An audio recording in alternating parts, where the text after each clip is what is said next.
Good morning, guys. This is Charlie with Outskirts Overland. Trying to catch you guys early this morning a little bit. Today is Top Gun Day. It's like the Tom Cruise movie Top Gun. Today's Top Gun Day. I like Top Gun. I'll probably play as a little bit Kenny Loggins today and get my Top Gun on. But before I get too far into anything, I wanted to go ahead and say, hey, go on over to Apple Podcasts, rate the podcast, leave a comment. It helps me out. I really appreciate it, and it helps keep this thing going on a daily basis. Like you guys have been, at least the feedback I've gotten is that you guys enjoy it. Um, so big news yesterday is it looks like there was a some type of tariff agreement that took place yesterday, so that stuff won't. Yeah, hopefully that starts to fix some of the supply issues that we were all noticing and potential. All the emails with the price increases and stuff.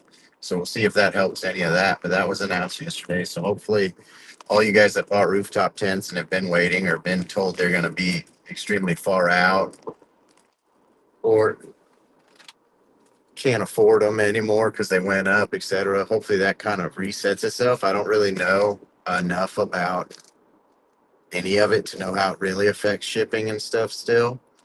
But let's all hope. Excuse me. Let's all hope that's good news for our industry, for the industry and industry. So yeah, that would be fantastic. I need to.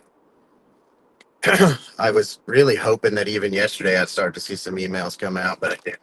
um, Unfortunately. But hopefully, and as things get finalized and as people understand what any of it really means, hopefully we see some shifts back to a little bit more normal uh, lead times, prices, and stuff, and that would be really nice for everybody.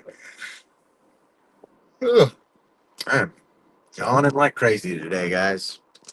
But today after I get home, I gotta wash the truck today. It's a freaking mess. And I think I told you guys I'm going to record with Benji tomorrow night, Newfound Overland. So that'll be available for you guys here in the next week or so, I'd assume. Whenever he decides to release it. But I'm gonna wash my truck because I'm going to drive it tomorrow, and I don't want to. I mean, it's real muddy, really muddy.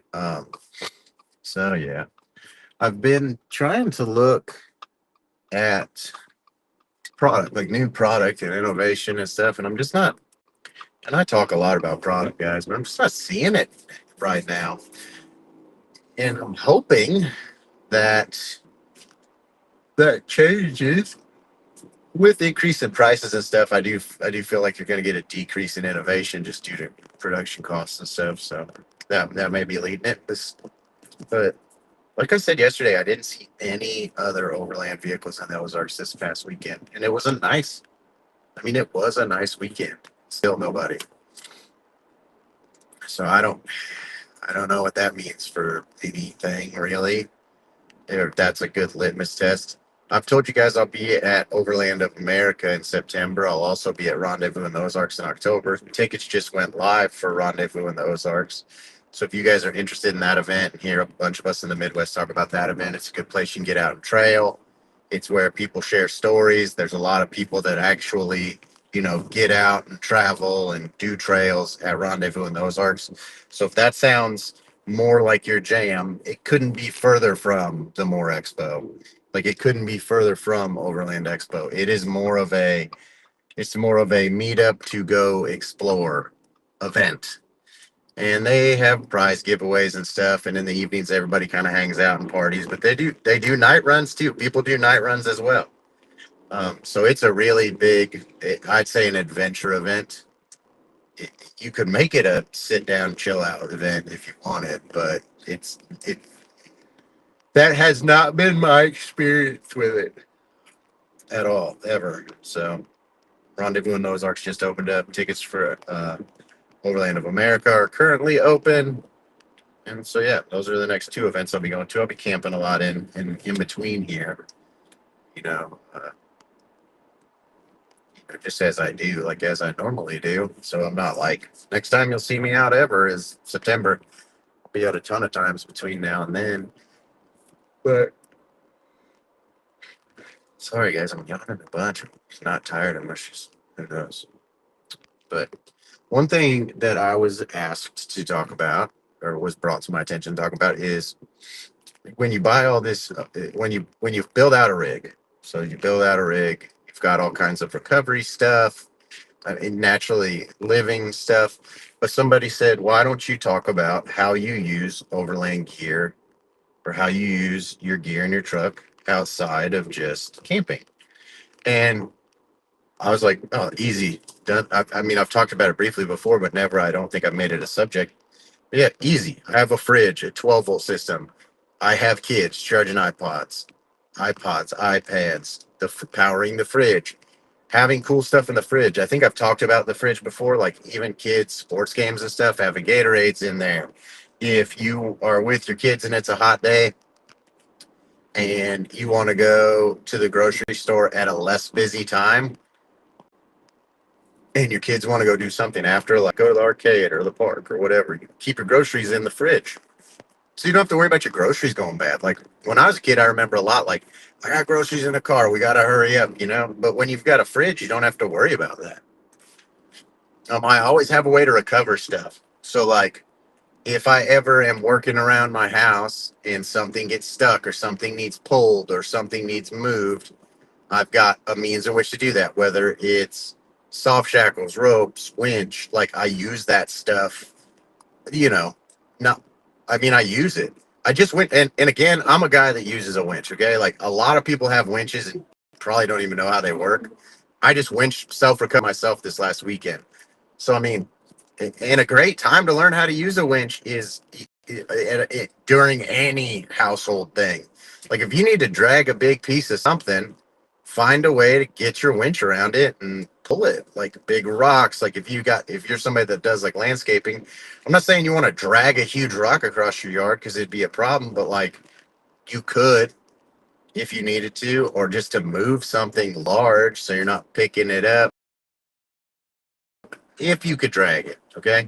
Now, I've also done is whenever I've had something that I've like a four-wheel cart, but it doesn't roll real great on like gravel or grass or something, I've hooked the winch up to that and it goes slow enough to where you don't have to worry about like just exerting yourself outside of your comfort zone. Like you can just, or up a hill, or I mean, I use a winch. I feel like I use my winch a lot. And if I didn't see the need for doing that, I probably wouldn't have one. But I've recovered numerous people, myself, I just for the first time self recovered myself. I've been winched out before backwards. I have never been, I never winched myself out myself, but I've winched a bunch of other people out.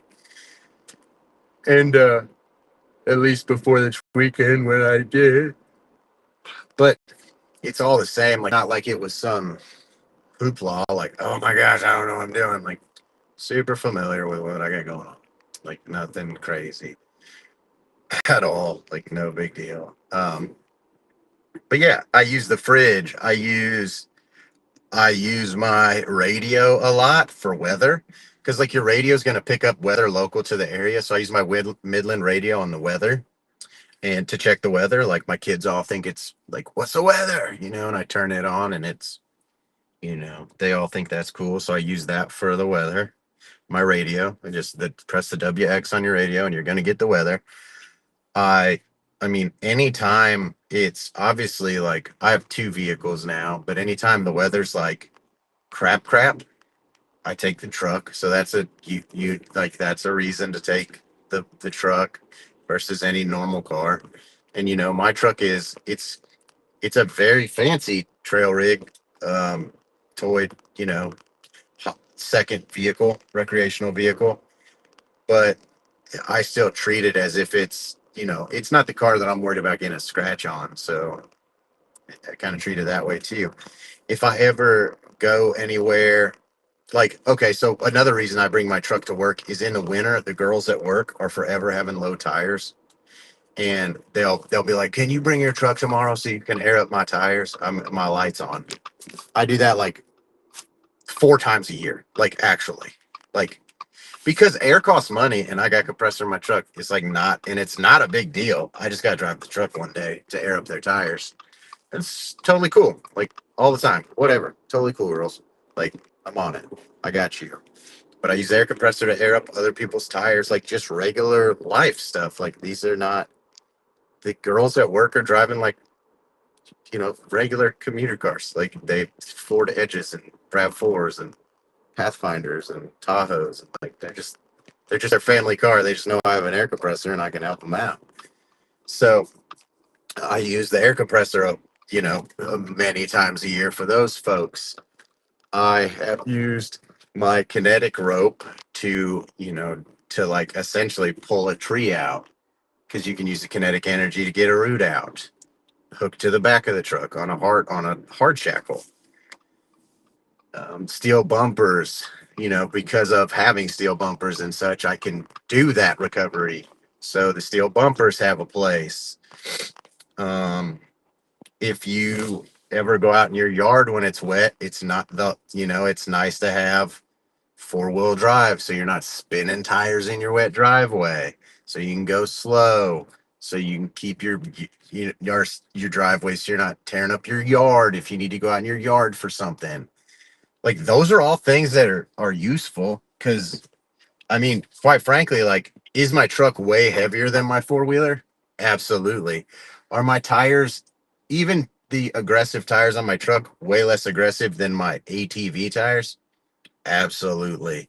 Like you're gonna do less damage with the truck than we have a tractor too, than the tractor tires, or even the four-wheeler. If you really got to pull something and it's gonna cause it to dig in, the truck is the better tool for that. Obviously, you can pull a trailer with your truck or SUV if you're equipped to do so. I still do have a bed in my truck. I could still use the bed of my truck. I use my awning for any number of things. So, like when the kids are outside and they're sitting on something or whatnot, like bike seats get real hot, I'll put the awning out and they park their bikes under the awning. It's just in my driveway. I'll park the lawnmower under the awning so the seat doesn't get super hot or split or anything like that. I put it out and for my dog to lay under it. Like I use the awning. Yeah, I probably use the awning more for not camping than camping, to be completely honest. I do use it camping. I just use the awning quite a bit. The awning I use gets used quite a bit, as well as the fridge. The awning and the fridge really get used a lot, like so much. Another, like I can't even a lot. I use the compressor to air bike tires, basketballs, like use that all the time. Soccer balls. I use the compressor to air up slip and slides, inflatable pools, you name it. So I use the compressor a lot. Like if you guys are looking for pieces of equipment that you could sell your spouse on, or it makes sense to you, like air compressor, awning, fridge, like super useful. Having four-wheel drive, like super useful. Dual purpose winch, very multi-purposed, and even having a winch, guys, like I don't use it. I don't know that I would call this everyday life, but I pulled a lot of cars out in the winter that end up in ditches. But that's the use case for it. So like that's what I'm doing with it when I'm camping or overlanding as well. Just because I'm not actually doing that thing, I'm still pulling out stuck vehicles. But still, if you're somebody who notoriously, say your wife notoriously is in a ditch and you're sick of paying tow bills, like, a winch might be cheaper than a tow bill. It might. I don't know.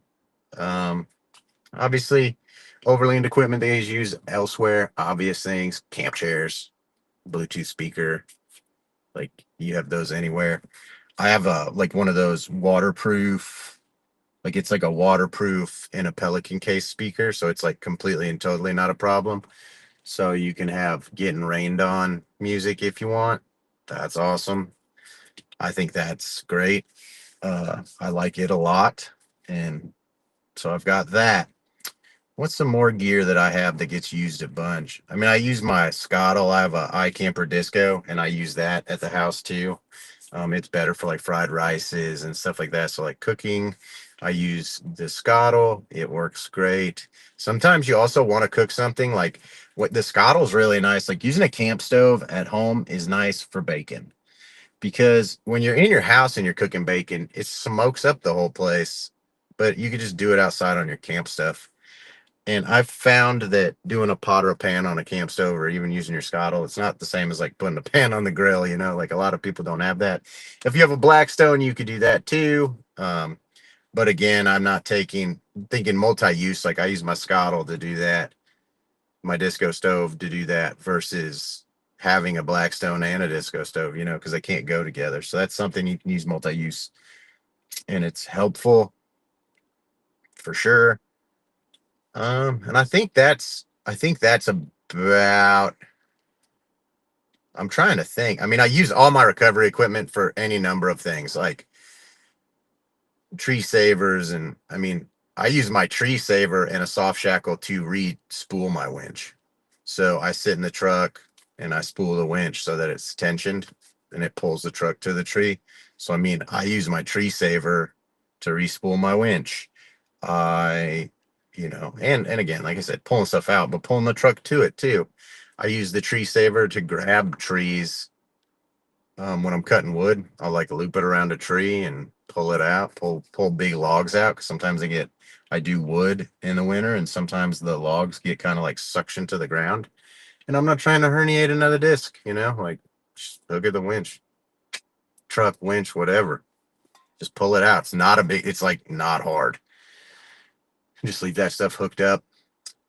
I'm trying to think. I mean, I have a number of things that I end up using elsewhere, and I can't think of them all always off the top of my head. But it's good that I talk about the ones I use mostly. Like most of the time.